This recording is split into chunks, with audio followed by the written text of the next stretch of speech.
Lindo dia!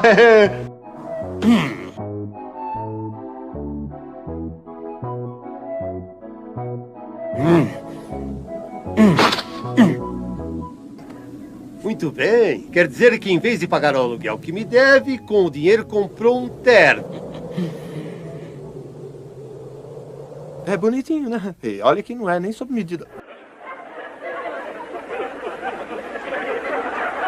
Escute aqui, seu Madruga. Ou me paga o aluguel ou lhe quebro a cara. O senhor me bate? Sim! Pensa que é fácil? Pensa que é difícil?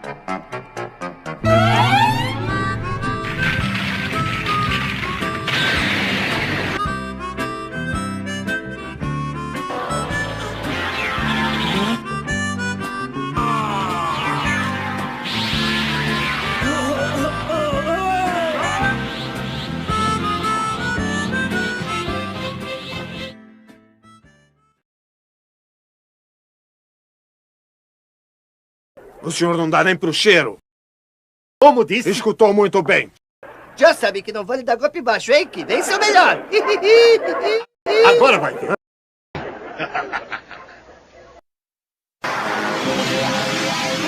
Vai lá, Olha, bate aqui, bate aqui. acerta ele, vai tu. Agora o senhor vai ver. Pode vir. Pega ele. Pega ele.